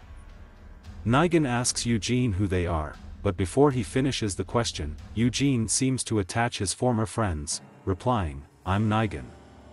Eugene, dressed in a store coat, eats pickles, watching the workers of the shelter fence, who carry out his plan to strengthen the walkers with molten metal. Dwight joins Eugene at the top of the stairs. Dwight asks him if he agrees with the plan. Eugene assures him that he does. After trying to apologize for the bite in the groin, names are exchanged. Eugene ends his performance with the words, "We are Negan." Dwight reluctantly responds to this. "Yes." In the woods, Rick and Michonne are looking for weapons to fulfill their deal with Jedis. While preparing for another day of gathering supplies, Rick notices that one of their walkie-talkies needs batteries. While still collecting supplies, they accidentally find the Saviors playing golf on the course. They discover batteries in the Saviors' truck. Back in the van, Rick charges the dead walkie-talkie with batteries stolen from the Saviors. Michonne suggests they return to Alexandria, but Rick convinces her to continue the search for another day and a half. Meanwhile, in Alexandria, Rosita stands on the porch and removes stitches from a cut on her face. Tara comes with the intention of helping Rosita remove the stitches. After an awkward pause, Tara assures Rosita that they have enough people to fight Negan, they just need to find a weapon. Rosita snaps back, asking where they are going to look for weapons. "I can't just wait," Rosita says and leaves, vowing to find a weapon. As Michonne drives the van down the road, she looks at Rick and sees that he has dozed off. Michonne makes coffee on the side of the road while Rick continues to sleep. She notices a deer in the woods and quietly takes a gun from the van. Rick wakes up and joins Michonne. They're looking for a deer, but it's not there. Then they notice something else in the distance. Rick and Michonne discover an abandoned school with a chain-link fence surrounding its perimeter. They knock on the fence, and the sound attracts a walker in combat uniform with a gun on his shoulder. Having dealt with the walker, Michonne takes his weapon. Rick examines the casings on the ground and guesses that they will soon find a serious weapon. Rosita is looking for a weapon alone. She notices a gun in the doorway of an old house and goes after it. A walker attacks Rosita.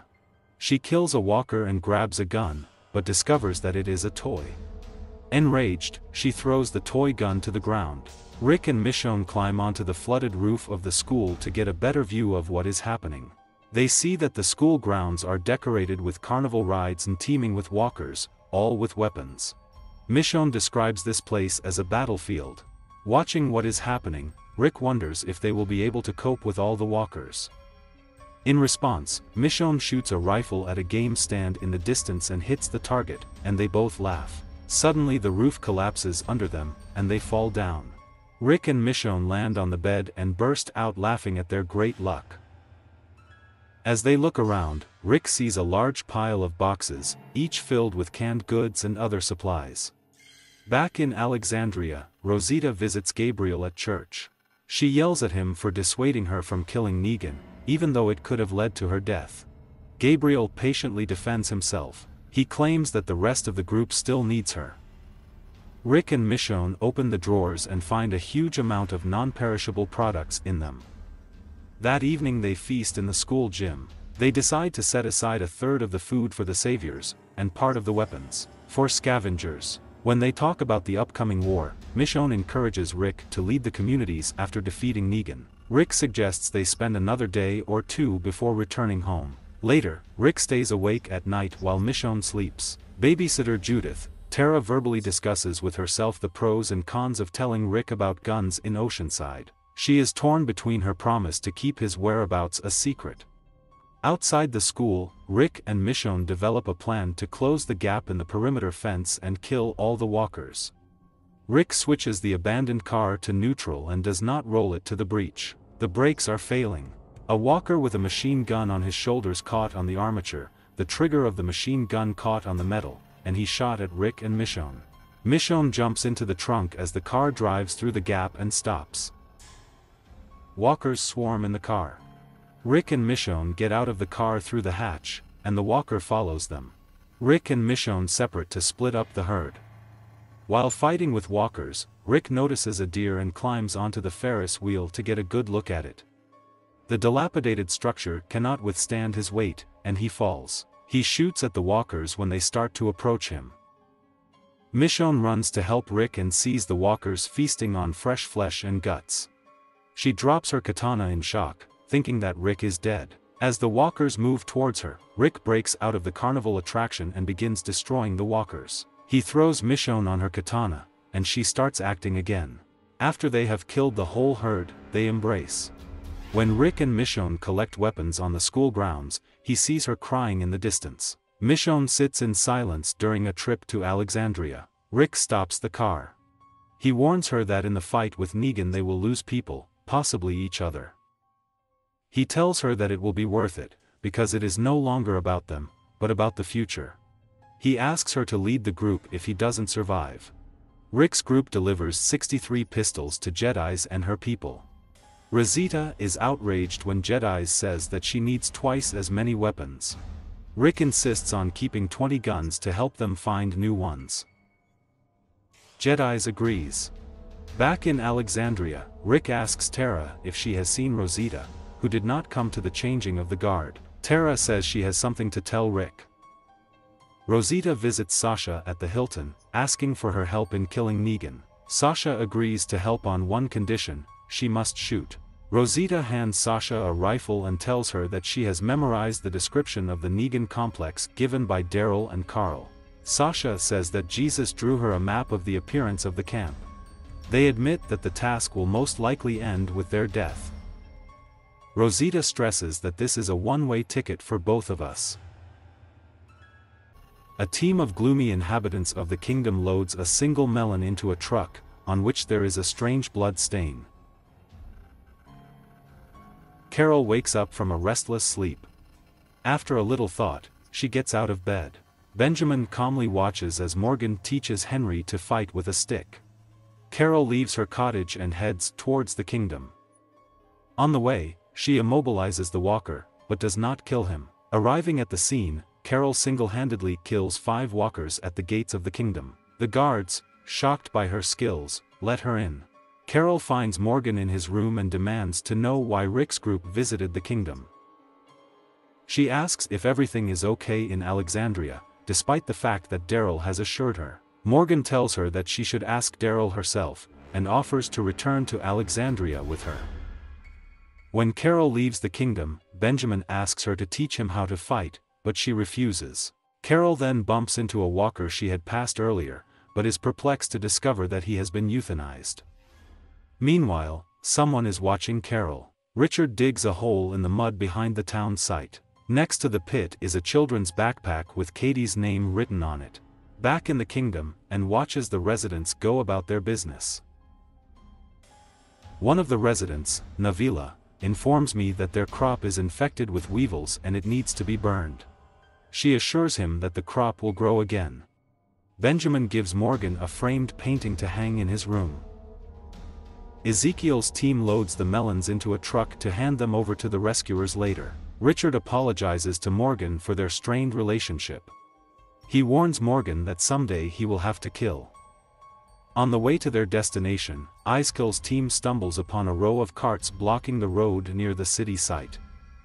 They're searching the area, weapons at the ready. Richard covers the group from behind. They find an open grave with the inscription "Bury me here," in the place where Richard was digging. After removing the carts from the road, they continue on their way. They arrive at the meeting place where the saviors are waiting for them. Gavin chastises Ezekiel for being late. Gavin intervenes in the conversation when From Keel begins to explain why they were late. Jerry tells him not to interrupt the king. Annoyed, Jared hits Jerry on the head with Morgan's war stick, which he took away during their last skirmish. Benjamin mutters to himself, "Rat-faced freak." Jared hears this and glances at him. Gavin examines the offerings, then demands weapons from them. Both groups are pointing guns at each other. Richard advises Ezekiel and Ilya to disarm, to which Jared immediately responds with ridicule, and Isel reluctantly obeys. Gavin explains that he took their weapons because the situation can become emotional. He points out that they are missing 1 melon. And Isel insists that there are 12 melons. On examination, he counts them and realizes that there are 11 of them. Gavin explains that he is going to teach them a lesson so that they understand the importance of the situation. Jared raises the gun and points it at Richard point blank. "Just do it," Richard tells him. At the last second before pulling the trigger, Jared moves his arm and shoots Benjamin twice in the legs. Gavin, shocked by this turn of events, chastises Jared and tells him to return Morgan's fighting stick. Continuing the lesson, Gavin orders Ezekiel to bring him the 12th melon the next day. Meanwhile, Benjamin is bleeding to death on the ground. After Keel admits he owes Gavin, the team quickly loads Benjamin into a truck. A carriage from Ely arrives at Carol's cottage and takes Benjamin inside. They're trying to treat his wound. Richard stands aside and watches in shock. Benjamin's dead body is covered with a white bloody sheet. Morgan puts away the knife used to stop Benjamin and abruptly leaves the cottage. Carol looks after him, a sad expression on her face. Returning to the city precinct where they encountered a roadblock, Morgan walks alone. He screams when the knowledge of the past flashes before him. He sees his son, his wife, Benjamin. He sits in a pre-dug grave, holding the burden of the wrist, but hesitates. Finally, in a rage, he knocks over the box and finds the missing melon hidden under it. He immediately remembers that Richard was covering the group from behind and disappeared from sight and realizes that Richard deliberately hid the melon. Morgan runs into Richard in his room and throws the box across the room. "It should have been me," Richard laments. He explains that he planned to provoke the saviors and kill him, as Gavin promised that he would die first if something went wrong. He hoped that his death because of such a trifle would push him to fight with the saviors. Richard tells Morgan about how he lost his wife in a refugee camp, and then lost his daughter while on the run. He blames himself for not taking action, and he does not want to repeat this mistake. He suggests doing something to regain the saviors' trust, show them that they understood, and then destroy them with the help of Alexandria and Hilltop. Richard explains that someone has to die, and he is ready to become that person. Later, Morgan sits in bed, lost in thought. The next day, Ezekiel gloomily puts a single melon in the truck. Gavin asks about Benjamin. When no one answers, Gavin realizes that he is dead. Frustrated and furious, he orders Jared to go home and threatens to kill him if he doesn't comply. When Richard brings Gavin a melon, Morgan attacks Richard from behind using his stick and strangles Richard to death. He tells everyone that Richard staged the melon's disappearance to provoke a war. He assures Gavin that they have understood each other and the kingdom will respect their relationship in the future. After the saviors leave, Morgan explains that Richard wanted to sacrifice himself.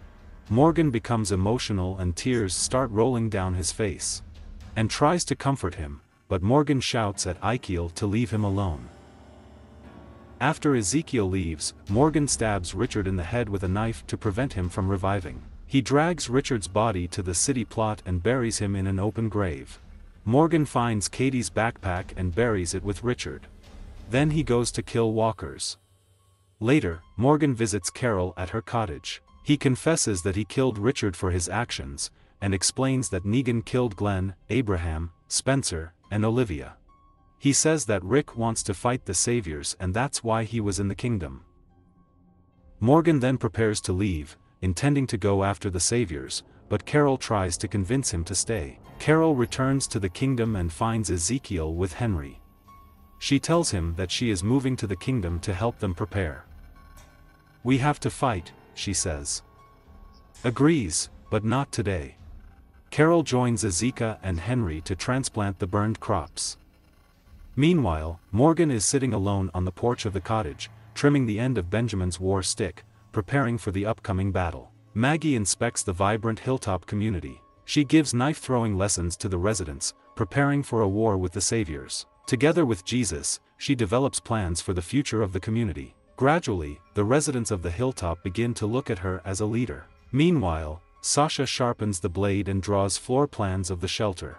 In the trailer, Maggie falls asleep while working at the kitchen table, and Nit sees Jesus handing Sasha a map of Negan's camp. Maggie sees Daryl sitting alone near the trailer, depressed. She brings him a plate of food and briefly comforts him with her hand on his shoulder, after which she returns to the house. From the window of his office, Gregory suspiciously watches a group of Hilltop residents gathered in the courtyard. Rosita arrives at the Hilton and tells Sasha that she needs her help in killing Negan. Maggie apologizes to Jesus for taking over his trailer. Having grown up in a group home, he doesn't worry about it. With Maggie, Sasha, and Enid, he felt intimacy with people for the first time. Maggie leaves to talk to the blacksmith about making copies, which they can exchange with the kingdom for bulletproof vests. Jesus begs Sasha to postpone the mission until more people join her, but Sasha refuses. Enid warns Sasha that she is going to tell Maggie about what is happening, but will give Sasha a 10-minute head start. Outside, the guard announces the alarm, the rescuers are approaching, and Nit runs up to Daryl and asks him to help hide Maggie. Sasha collects her bag and leads Rosita to a secret hatch that runs under the perimeter wall. Maggie realizes that she doesn't have enough time to get to the hatch herself, and Nit directs her and Daryl to the root cellar to hide. Gregory meets the saviors in his foyer. Simon tells Gregory that Negan needs one of the Hilltop residents. Daryl looks out of the cellar. Maggie calls him to the shelter in the dark shadow of the basement. Sasha and Rosita escape through the forest on foot. Rosita tries to start the car, but to no avail. She notices Sasha's orelier and grumpily says that she made it for Abraham.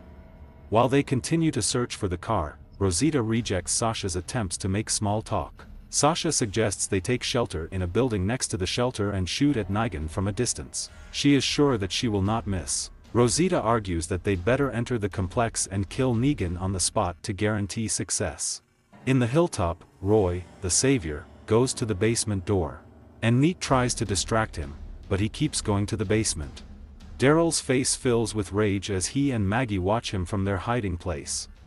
In the medical trailer, Simon tells Dr. Carson that his services are needed at the asylum. Dr. Carson correctly guesses that his brother, a former asylum doctor, has been murdered. In exchange for Simon taking Dr. Carson, he gives Gregory a case of aspirin. Gregory takes Simon aside and assures him that he is an ally of Negan. He explains that he needs to maintain the trust of his people, otherwise someone less accommodating, meaning Maggie, can seize power. He hints that he may eventually need Negan's help in suppressing the rebels within the community. Simon gives Gregory a handwritten note that will allow him to enter the satellite outpost if he ever needs to turn to them for help. Roy searches the basement. Daryl prepares his knife for an attack, but Maggie holds him back.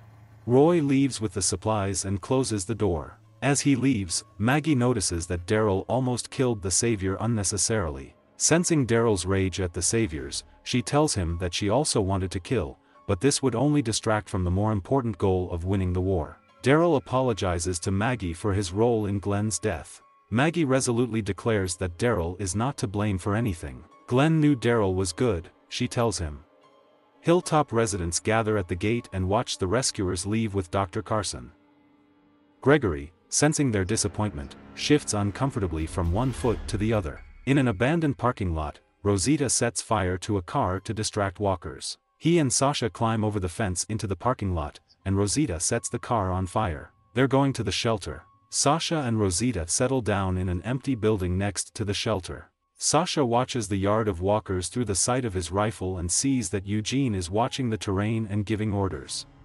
She passes this information on to Rosita, who is sure that Eugene must be acting out some kind of scene. While they are waiting for the appearance of Negan, Rosita confides in Sasha, telling where she acquired her multifaceted skills. She learned about bombs, cars, knots from men she dated. They wanted to protect her, says Rosita Sasha, but in the end she always surpassed them in skill. But, she continues, it wasn't like that with Abrakov, he saw her as she is. Rosita admits that she hated Sasha for nothing and regrets that she did not have the opportunity to tell Abraham that she was happy for him. Sasha looks through the rifle scope again and sees a truck with Dr. Carson pulling up. Negan finally enters the yard, but Eugene and the other rescuers surrounding him prevent Sasha from taking an accurate shot before he returns to the house. They hear Eugene on the radio ordering the rescuers to strengthen the security of the fence. Plans change, and Sasha and Rosita decide to enter the complex. Back at Hilltop, Gregory calls Jesus into his office and gives him a rookie assignment. Jesus accuses Gregory of splitting up the groups to protect himself. Gregory warns Jesus not to talk to him like that. He says he realized they weren't friends anymore. Daryl asks Jesus where Sasha and Rosita are. That evening, Eugene discusses the security protocol with the Savior near the fence. Rosita and Sasha kill the Savior with a pistol shot. They persuade Eugene to go with them, to avoid, but Eugene refuses. He tells them to leave and returns to the house. Rosita curses Eugene, genuinely upset. They're cutting through the fence. At Sasha's suggestion, Rosita watches Sasha make his way through the fence. She uses the lock to close the hole behind her, locking Rosita. Despite Rosita's protests, Sasha tells her that Alexandria still needs her, and sneaks into the shelter to kill Negan, killing another Savior in the process. Rosita sobs in frustration and runs away, hearing the approach of the rescuers and the shooting. She stops and notices a dark figure with a crossbow watching her. After Tara tells Rick about the arsenal in Oceanside, they lead a group of Alexandrians to a remote settlement. Meanwhile, a herd of walkers makes their way along the coastline towards Oceanside. At the hilltop, Maggie gives Eduardo farming tips. Gregory watches their communication. He hears Eduardo calling Maggie the boss lady, and learns that Maggie is planning to transplant a blueberry bush from behind the gates of the Hilton. She explains that blueberry bushes can bear fruit for more than 40 years and that they should start behaving as if they will live for as long. Outside of Oceanside, the survivors are putting their plan into action. Michonne climbs a tree with a rifle at the ready and takes up his post, Jesus and Daryl set explosives, and Aaron and Eric continue to observe. In a bittersweet exchange, Eric explains that he finally understood Aaron's determination to fight the saviors. Jesus expresses regret for Rosita and Sasha, reproaching himself for not stopping their attack on Negan. Daryl assures Jesus that Sasha is a good shooter and suggests that they can return to the Hilton. In the shelter, David opens the door to Sasha's cell. Sasha is lying on the ground, her hands and feet are tied. When she asks for water, David awkwardly approaches her and rudely says he will give her water if she has sex with him, and then tears her shirt. Sasha hits him with his head, knocking him down. Angry, David unbuttons his trousers. At this moment, Negan appears and angrily asks what David is doing. He correctly guesses that David is trying to rape Sasha. He furiously reminds David that rape is forbidden in the asylum. When David tearfully apologizes, Negan stabs him in the neck, refusing to accept his apology. Negan apologizes for David's behavior and also for tying her up. Negan orders the savior to bring her a new shirt. He recognizes her as one of Rick's people and asks if it was Rick's idea. Sasha assures Negan that Rick didn't send her to kill him. Negan, impressed that Sasha is a woman with a hello, asks her to join the saviors. He unties her wrist, gives her his knife and offers his proposal.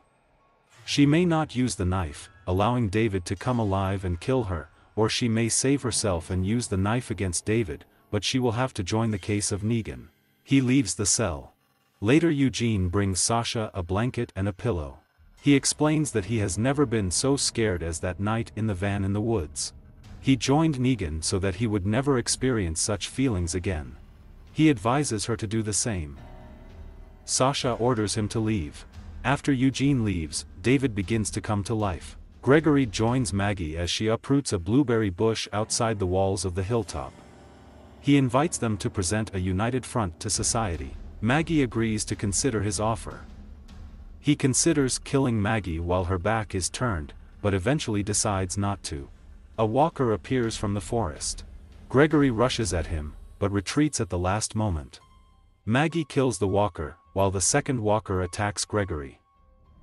A passing group of hilltop residents witness Maggie rescuing Gregory. One of the residents notices that Gregory exaggerated his experience of killing walkers. In Oceanside, Tara breaks into Natania's house and holds her and Cindy at gunpoint. She explains that her group is taking their weapons to fight the saviors. She begs them to talk to Rick and join their resistance. Nada does not refuse. Rick's group sets off explosives at the walls of Oceanside. Daryl and Jesus capture Katie by Beatrice, and the rest of the residents escape.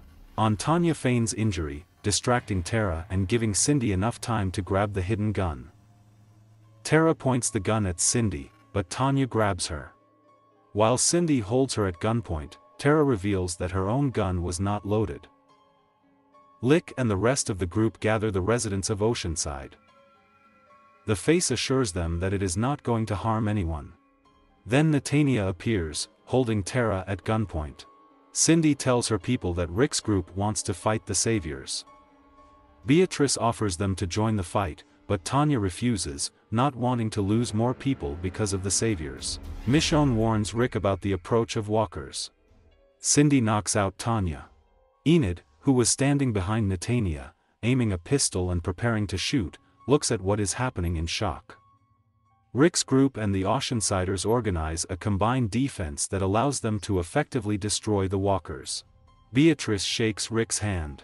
Natanya angrily concedes, allowing Rick's group to take their weapons, but she is still categorically against the battle. Negan opens the door to Sasha's cell and sees a knife sticking out from behind David's forehead. "You won," Sasha says, agreeing to join him. Negan takes the knife and says that Sasha must once again convince him of her loyalty. He tells her that he knows Rick is plotting against him and that he plans to enlist her help to stop him. Back at his office, Gregory pulls Simon's handwritten note out of his shirt pocket. He studies the map of local roads, then calls Kala. He tells Cal to pack a bag and get ready to take him somewhere. Eugene enters Sasha's cell and assures her that she made the right choice. Sasha sobs through the door, convinced that she made the wrong decision. She worries that she will be used as a weapon against Rick's group. She begs Eugene to bring a weapon, a knife, a pistol, or a blade, so that she can commit suicide before Negan uses her against their friends. He agrees to consider her request. But in the camera, determination appears on Sasha's face as she plays her game. Residents of Oceanside watch as Rick's group leaves with weapons. Gabriel asks if they need to take all the guns, and Rick insists that it is necessary. Cindy informs Tara that Natalia has forbidden her community to fight with the Saviors. She thanks Tara for what her band is doing. Eugene knocks on Sasha's cell door and hands her the suicide pill he prepared for Frankie and Tanya. Sasha despairs when she realizes that he has not brought her a weapon that she could use against Negan. Rick's group returns to Alexandria late at night. Rosita opens the gate for them. Jesus asks about Sasha, but Rosita doesn't answer. She tells them they have a guest. Rosita leads Rick's group to a cell in the Alexandria prison. Dwight is behind bars. Daryl lunges at Dwight, but Rick and Michonne hold him back. Rosita says Dwight wants to help. Okay, Rick says. He points the gun at Dwight and orders him to kneel. In a dark, enclosed space, Sasha struggles to maintain consciousness. Music echoes in her headphones as she finally falls asleep. In the flashback, Sasha sleeps on the couch. Abraham finds her and says Maggie needs medical attention, and he accompanies Rick's group on their hike to the hilltop to get her to the doctor. Sasha asks him to stay. In the present, Negan brings a tray of food to Sasha's cell. He assures her that she should not die that day, but warns that someone from Rick's group may die. She asks him what he wants from her. In another flashback, Sasha is sitting next to Maggie in a field. In a cell at Alexandria prison, Rick and the group interrogate Dwight. Tara furiously chastises him for killing Denise, to which he replies that she was not his target. In response, Daryl pushes Dwight against the wall and holds him under a knife. Dwight insists that he is on their side and offers to work with them, saying that the only reason he stayed with the Saviors, Sherry, is now gone. Tara tells Daryl to kill him, but he refuses. Dwight warns the group that Negan will arrive in Alexandria the next day with 3 trucks and at least 20 rescuers. Dwight presents his plan. He offers to attack Negan and his team while they are in Alexandria. From there, Dwight will be able to radio the shelter and let them know that everything is fine. The Saviors will be caught off guard when Rick and the group arrive there using the Saviors' own trucks. Once inside, they will be able to rally the workers, destroy the Saviors and destroy their other outposts one by one. Dwight returns to the shelter after Rick's group agrees to his plan. Daryl vows to kill Dwight after the battle ends. Sasha continues to listen to music through headphones. In the continuation of the previous flashback, Sasha tells Abraham that she had a dream in which he died. In the present, Negan tells Sasha how he plans to use her in an attack on Alexandria. He insists on the execution of 3 people, but Sasha persuades him to 1. In the flashback, Sasha and Maggie continue to look at the field. In the present, Maggie discusses Rick's plan with Jesus and Enid. She is considering their options and is thinking about joining the fight in Alexandria. Jesus remarks that he is glad that it is she who makes difficult decisions. Gregory is noticeably absent. Carol leads the regiment from the kingdom towards Alexandria. They reach the trolley blockade previously installed by Richard. It has been changed. Morgan appears, still emotionally unstable, and swears to hunt down the Saviors alone. Nokia convinces him to fight on their side. He joins them as they walk towards Alexandria. Scavengers are staying in Alexandria. Rick meets Jedis at the gate. She rudely proposes to Rick, but is quickly rebuffed. Daryl, Rosita, and Aaron plant explosives in an empty truck at the gates of Alexandria. Meanwhile, Negan's team is working to remove the felled trees blocking the road, delaying their arrival in Alexandria. This is a distraction tactic secretly employed by Dwight. Eugene asks Negan for permission to address the scream and try to defuse the situation before resorting to military action. Back in Alexandria, Scavenger watches Tara as she helps set up a blockade outside the gate. On the balcony, Michonne gives sniper instructions to Ferran the Scavenger and hands her a sniper rifle. "We won," says Farron Mitchell.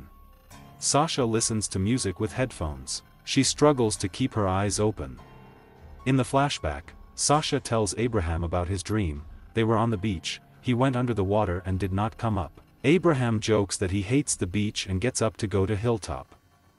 Sasha again asks them to wait out this time. Earlier, Negan and the Saviors mobilize to attack Alexandria. In the cell, Eugene tells Sasha that she has changed her mind about the pill. He assures her that she will get used to life in the shelter. "No, not like you," she says.